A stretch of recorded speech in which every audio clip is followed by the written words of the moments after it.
हमारा जो next topic होगा that is your complex reaction. ये रिएक्शन भी बहुत इंपॉर्टेंट है। इस कॉम्प्लेक्स रिएक्शन के अंदर 3 रिएक्शन आप लोगों को पढ़नी है ना।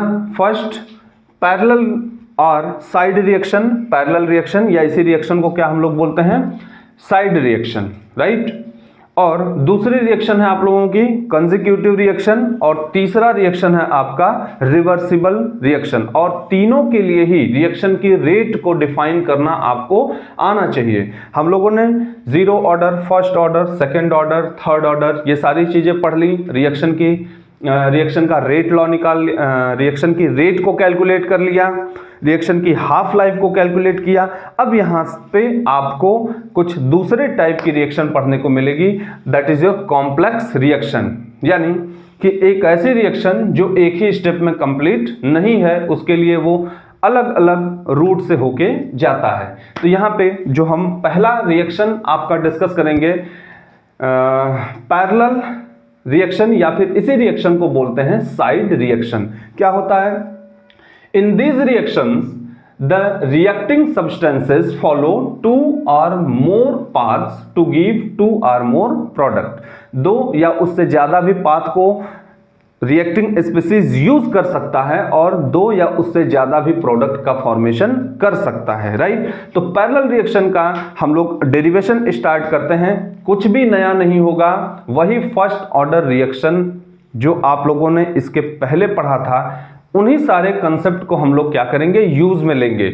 वही केमिकल काइनेटिक्स का पहला लेक्चर जिसमें मैंने आपको बताया एक रिएक्टेंट होगा, प्रोडक्ट में कन्वर्ट हो रहा होगा विथ रिस्पेक्ट टू टाइम, और प्रोडक्ट में कन्वर्ट होने के लिए वो क्या लेगा, थोड़ा सा टाइम लेगा, है ना।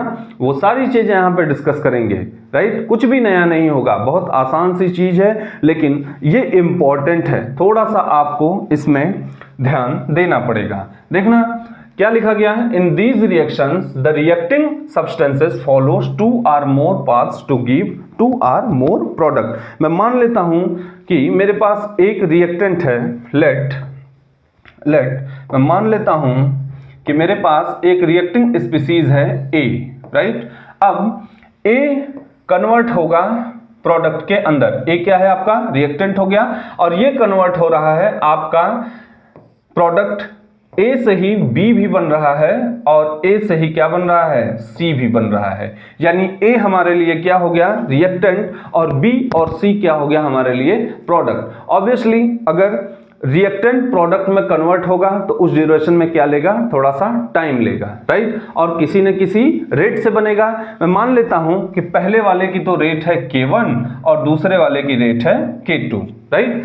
जब मैं रिएक्शन को स्टार्ट करूंगा, देखो कुछ भी स्टूडेंट इसमें नया नहीं होगा, वो सारी पुरानी स्पीसीज को हम लोग यूज में लेंगे, पुराने कंसेप्ट को हम लोग यूज में लेंगे और आराम से ये डेरिवेशन हम लोग कर लेंगे। देखना, जब मैंने रिएक्शन को स्टार्ट किया at time,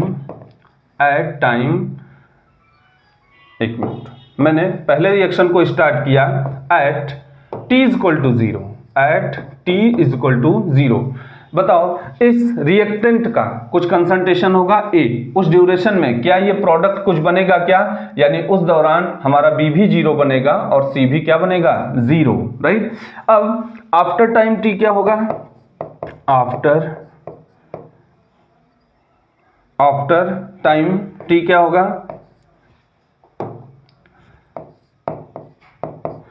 after time t क्या होगा भाई, रिएक्टेंट से कुछ हिस्सा कहां कन्वर्ट होगा, प्रोडक्ट में। मैंने मान लिया कि यहां से x कन्वर्ट हो चुका, तो यहां पे क्या बचेगा अब a माइनस एक्स, राइट। यहां क्या बचेगा, a माइनस एक्स। अब एक्चुअल में ये x मुझे यहां लिखना चाहिए, है ना, और इसी x से तो x1 भी बनेगा और x2 भी बनेगा। भाई यहां से तो x ही निकला ना, तो हमारी रिएक्टेंट के अंदर जो कंसंट्रेशन में चेंज आएगा वो इनिशियल कितनी है, a, तो a से ही तो x निकला है, तो बचेगा कितना, a माइनस एक्स। अब वो डिपेंड करता है कि किसकी रेट ज्यादा है, उस पर मैं अभी ग्राफ पे चर्चा करूंगा, आपसे डिस्कशन करूंगा मैं आपसे, राइट। तो a से ही क्या बन रहा है, a रिएक्टेंट जो है आपका, उसकी कंसंट्रेशन को मैंने लिया स्मॉल a और ये कन्वर्ट हो रहा है प्रोडक्ट में, तो x निकल गया यहां से। अब डिपेंड करता है यहां पर x1 बन रहा है, x2 बन रहा है, यानी B और C इसी A से बन रहा है, राइट। यानी टाइम के साथ A की कंसंट्रेशन घट रही है क्या, और प्रोडक्ट यानी B और C की कंसंट्रेशन बढ़ रही है क्या, बिल्कुल बढ़ेगी भाई। लेकिन कौन कितना बढ़ेगा, इसके लिए हम एक ग्राफ प्लॉट करते हैं और थोड़ा सा इसके ऊपर डिस्कशन करते हैं, राइट। आपको पता है कि ये वैल्यू होती है 0 0, ये हमारा कंसंट्रेशन और ये हमारा टाइम। कंसंट्रेशन वर्सेस टाइम के बीच में हम लोग ग्राफ को प्लॉट करते हैं, राइट। मुझे बताइए आपका रिएक्टेंट क्या है, A, यानी इसकी कुछ कंसंट्रेशन होगी, 0 तो नहीं होगा, राइट। हम लोग ऊपर जाते हैं, कंसंट्रेशन बढ़ती है, यानी यहां पे मैं ले लेता हूं अपना कुछ, मेरा मान लो A है, एक स्पीशीज जिसकी कंसंट्रेशन A है, राइट। टाइम के साथ इसकी कंसंट्रेशन घटेगी क्या, बिल्कुल घटेगी भाई। लो भैया टाइम के साथ मैंने इसकी कंसंट्रेशन को बढ़ा दिया, राइट। अब देखो स्टूडेंट, जब रिएक्शन मैंने स्टार्ट करा है T = 0, प्रोडक्ट हमारा कुछ था क्या, बिल्कुल नहीं था। अब थोड़ी देर बाद क्या हुआ, रिएक्टेंट से कुछ हिस्सा कहां कन्वर्ट होगा, प्रोडक्ट के अंदर होगा भाई, बिल्कुल होगा। तो अब B T = 0 पे दोनों 0 होगा, B भी 0 और C भी 0। अब थोड़ी देर बाद क्या हुआ, रिएक्टेंट के कुछ हिस्सा प्रोडक्ट में कन्वर्ट हो चुका। अब B की भी कुछ कंसंट्रेशन है, C की भी कुछ कंसंट्रेशन है, यानी B प्रोडक्ट हमारा कुछ इस तरीके से बढ़ रहा है और C भी कुछ इस तरीके से बढ़ रहा है, राइट।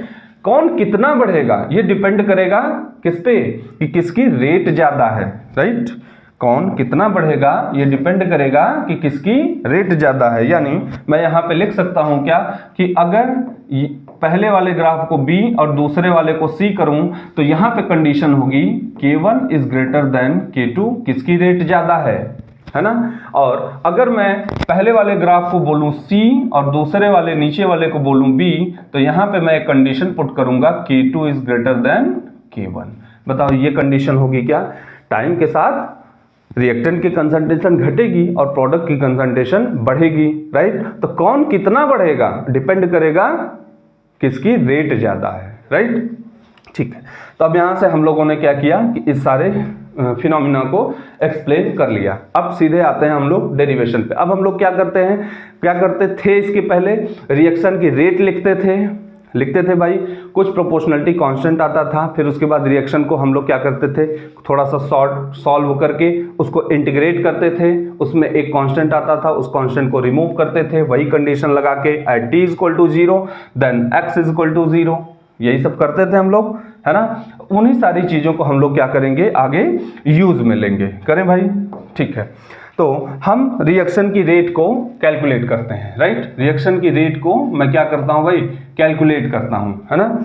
तो मैंने अभी थोड़ी देर पहले आपसे डिस्कस किया कि हमारे पास एक रिएक्टेंट है A, हमारे पास एक रिएक्टेंट है A और A ही कन्वर्ट हो रहा है B के अंदर, है ना। A ही कन्वर्ट हो रहा है B के अंदर और A ही कन्वर्ट हो रहा है हमारा C के अंदर, यानी B और C मेरे लिए क्या हो गए, प्रोडक्ट हो गए और A हमारा क्या हो गया, रिएक्टेंट हो गया। ऑब्वियसली इस A की कुछ कंसंट्रेशन होगी, मैंने मान लिया A है, एट T = 0 पे मेरा प्रोडक्ट ये दोनों कितना बना भाई, 0 0, राइट। आफ्टर टाइम T क्या हुआ, आफ्टर टाइम T क्या हुआ, इस रिएक्टेंट से कुछ हिस्सा मैंने मान लिया X आपका प्रोडक्ट के अंदर कन्वर्ट हो गया, इसी X से B भी बना, इसी X से C भी बना। तो यहाँ पे डिपेंड करेगा कि किसकी रेट ज्यादा है, जिसकी रेट ज्यादा होगी वो प्रोडक्ट ज्यादा बनेगा, राइट, वो प्रोडक्ट ज्यादा बनेगा।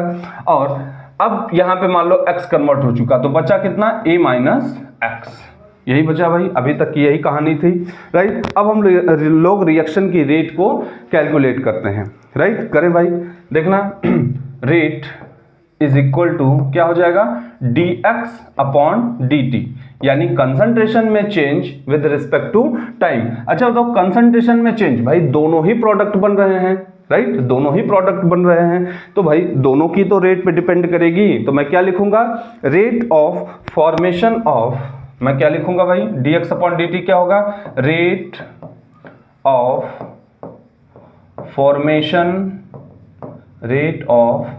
Formation of product B plus rate of formation of product plus rate of formation of product C, यही लिखूंगा भाई, ठीक है। अच्छा, अब हमें रिएक्शन की रेट को कैलकुलेट करना आना चाहिए भाई। देखना, मैं यहाँ पे मेरा प्रोडक्ट 2 है, तो यानी कि रेट भी मैं 2 तरीके से कैलकुलेट करूंगा। मैं पहले वाले का करता हूं, dB अपॉन dt को मैं कैलकुलेट करता हूं। कितना होगा भाई?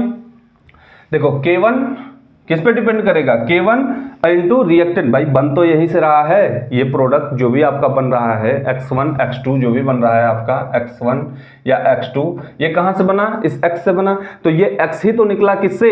A की कंसंट्रेशन से, राइट। तो A माइनस एक्स, तो K1 into A minus x, equation number 1। और dC अपॉन dt को अगर मैं कैलकुलेट करूं तो बताओ यहां पे रेट कांस्टेंट कितना है? K2, right. इस रेट से होगा इनटू, ये भी डिपेंड किसके ऊपर करेगा कि कंसंट्रेशन कितनी है, A minus x, equation number 2, ठीक है भाई, राइट। अब इन दोनों को क्या करेंगे हम लोग? इस यहां पे ऐड कर देंगे और रिएक्शन की जो फाइनल रेट है वो आ जाएगी, ठीक है भाई। करें आगे, ठीक है। तो हम लोग dx अपॉन dt को कैलकुलेट करते हैं। क्या लिखूंगा? K1 into A minus x plus K2 into A minus x, यही होगा भाई, ठीक है। यही रेट लॉ है हमारा, राइट। यहां से मैं लिख सकता हूं क्या? dx upon dt is equal to, देखना A माइनस एक्स दोनों में कॉमन है क्या? मैं इसको यहां पे कॉमन ले सकता हूं, A माइनस एक्स। अच्छा, मैंने यहां से A माइनस एक्स कॉमन ले लिया, तो बचा क्या? K1 प्लस यहां से भी A माइनस एक्स कॉमन ले लिया, तो क्या बचा? K2, right. ये हो गया।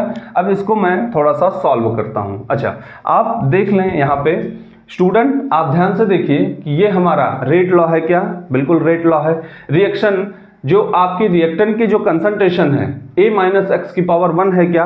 बिल्कुल है, यानी ये रिएक्शन चल रही है फर्स्ट ऑर्डर की, राइट। हम इसको थोड़ा सा सॉल्व करते हैं। फर्स्ट ऑर्डर रिएक्शन में हम ऐसे ही सॉल्व करते थे क्या? dx अपॉन ये x वाली स्पेसिस नीचे ले लो, A minus x is equal to K1 plus K2 into dt, right, वही वाला है। अब इस रिएक्शन का क्या करना पड़ेगा? हमें इंटीग्रेशन करना पड़ेगा। इसको मैं एक नाम दे देता हूं इक्वेशन 3, राइट। तो अब हम लोग क्या करते थे? इसका इंटीग्रेशन करते थे। ऑन इंटीग्रेटिंग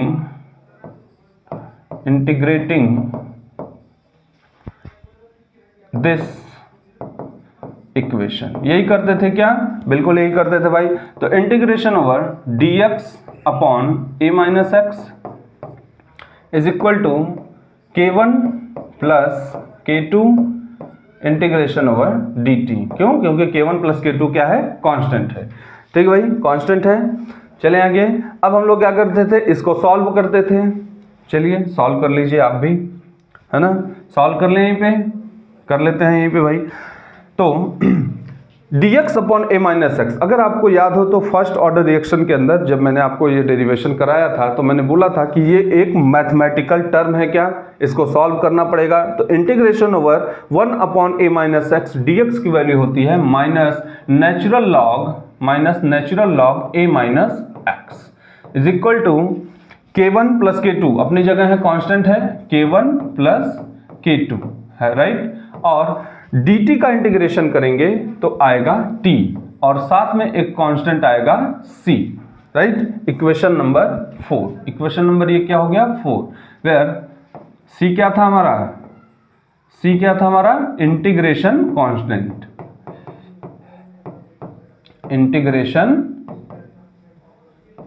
कांस्टेंट, यही था क्या? अब इंटीग्रेशन कांस्टेंट जो c है उसको क्या करना था? हमें रिमूव करना था, है ना। कैसे किया था हम लोगों ने? एक कंडीशन पुट की थी क्या? When t is equal to 0 then x is equal to हमारा क्या था? 0। So equation 4, so from equation 4 value put करो जरा, minus ln A minus x, x की वैल्यू 0 is equal to K1 plus K2 into क्या 0 प्लस C, राइट। तो किसी भी स्पीसीज में अगर मैं 0 से मल्टीप्लाई करूं तो पूरा 0 हो जाएगा, minus natural log of A is equal to C, right.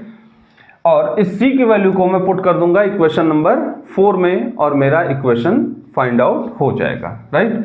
सो मैं C की वैल्यू को पुट करता हूं, putting the value of C in equation कौन सा था भाई, ये इक्वेशन कौन सा था 4, इक्वेशन 4 है ना। वैल्यू पुट करिए, minus natural log of A minus x is equal to क्या था आगे K1 plus K2 minus natural log of A, यही था क्या। अब हम लोग क्या करते थे, इस माइनस A को लेफ्ट साइड में ले आओ तो ये माइनस से क्या हो जाएगा plus natural log of A minus natural log of A minus x is equal to K1 plus K2, यही होगा, ठीक है भाई।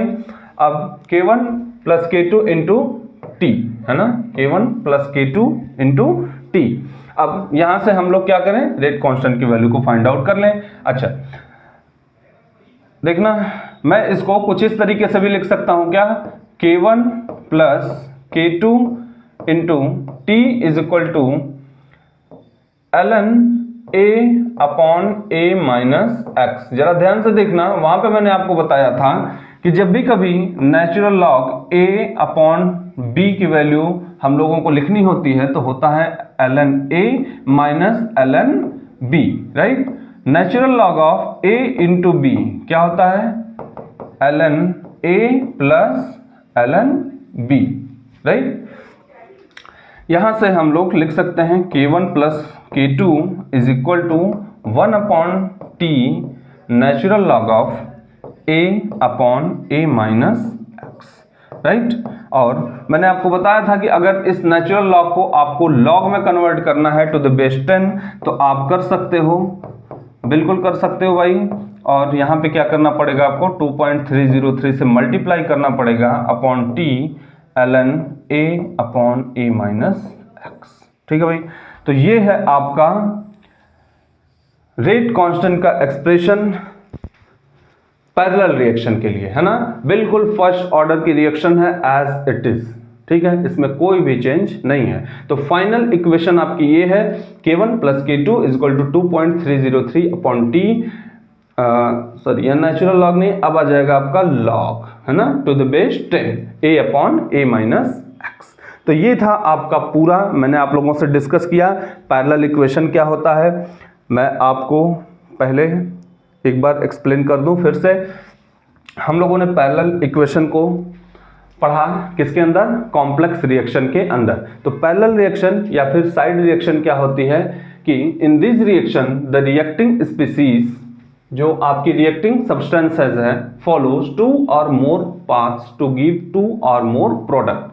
हमने मान लिया कि मेरे पास एक रिएक्टेंट है और वो कन्वर्ट हो रहा है प्रोडक्ट के अंदर, राइट। तो अब A से B भी बन रहा है और A से ही क्या बन रहा है, C बन रहा है, राइट। और चूंकि B और C दोनों बनेगा, किसी न किसी रेट से बनेगा, मैंने मान लिया एक की रेट को K1 और दूसरे को K2। अब at T equal to 0 reactant की कंसंट्रेशन A, उस दौरान प्रोडक्ट बना आपका 0,0 और थोड़ी देर बाद इस रिएक्टेंट का कुछ हिस्सा प्रोडक्ट में कन्वर्ट हुआ, X कन्वर्ट हो चुका, तो बचा कितना A माइनस एक्स। अब इसी X से X1 भी बना और X2 भी बना, यानी कि B भी बना और C भी बना, राइट। कौन ज्यादा बनेगा हम इस ग्राफ से देख सकते हैं, जिसकी रेट ज्यादा होगी, बिल्कुल रेट ज्यादा होगी भाई, है ना। अब इस रिएक्शन से हम लोग रिएक्शन की रेट को कैलकुलेट करते हैं, राइट। यानी K1 प्लस K2 की वैल्यू को हमें क्या करना है, कैलकुलेट करना है। देखना अब रेट किस पे डिपेंड करेगी, रेट डिपेंड करेगी चेंज इन कंसंट्रेशन, किस पे, product with respect to time. तो प्रोडक्ट, दो प्रोडक्ट बन रहे हैं, rate of formation of product B plus rate of formation of product C, right, यही बन रहा है दोनों, ठीक है भाई। तो अगर मैं B की रेट को कैलकुलेट करूं तो चेंज किसमें, B में upon dt is equal to क्या होगा, k1 इंटू ए माइनस एक्स, राइट। और c का change with respect to time कितना होगा, k2 इंटू ए माइनस एक्स। अरे भाई ये जो भी बनेगा डिपेंड तो इसी के ऊपर करेगा ना, हाँ। वो अलग बात है कि कौन ज्यादा बनेगा कौन कम बनेगा, राइट। तो आगे चलते हैं, दोनों को मैंने क्या किया, ऐड कर दिया। तो dx upon dt equal to क्या हो जाएगा, k1 a minus x plus k2 into A minus x. अब एज इट इज हम इसको सॉल्व करते हैं। थोड़ा सा यहां से a माइनस एक्स क्या करते हैं, कॉमन ले लिया तो k1 प्लस k2 बना। dx upon A minus x equal to k1 plus k2 into dt। थोड़ा सा हमने इसको इंटीग्रेट कर दिया, इंटीग्रेट करने के बाद हम लोगों ने इसको सॉल्व कर दिया। अच्छा, फर्स्ट ऑर्डर रिएक्शन मैंने आपको बताया कि नेचुरल जो लॉग होता है आपका, यानी integration over dx upon A minus X की वैल्यू होती है minus ln A minus X, natural log of A minus x equal to k1 plus k2 into C plus k1 plus k2 into T plus C. अब C क्या है आपका, यहाँ पे एक इंटीग्रेशन कांस्टेंट है जिसको हमें क्या करना होता है, हमें रिमूव करना होता है। तो यहाँ पे हम एक कंडीशन लगाएंगे, आपको मैंने यहाँ पे बताया था पहले भी, है ना, कि when t is equal to 0 then हमारा x भी कितना था, 0 था। आफ्टर टाइम t तब रिएक्टेंस से कुछ हिस्सा प्रोडक्ट में कन्वर्ट हुआ। तो ये कंडीशन हमने यहाँ पे लगा दी थी, ठीक है। यहाँ पे लगाया when t is equal to 0 then x is equal to 0। इस कंडीशन को हम लोगों ने क्वेश्चन नंबर 4 में पुट किया और यहाँ से इंटीग्रेशन कांस्टेंट c की वैल्यू को फाइंड आउट किया, राइट। और फिर इस इंटीग्रेशन कांस्टेंट की वैल्यू को हम लोगों ने इक्वेशन नंबर 4 में पुट किया, थोड़ा सा सॉल्व किया इसको और यहां से k1 प्लस k2 यानी कि रेट कांस्टेंट की वैल्यू को फाइंड आउट कर लिया। और ये डेरिवेशन बिल्कुल एज इट इज वैसा ही है जैसा आपको फर्स्ट ऑर्डर रिएक्शन में कराया गया था, ठीक है। तो ये है आपका पूरा कंप्लीट पैरेलल या फिर इसी को बोलते हैं साइड रिएक्शन।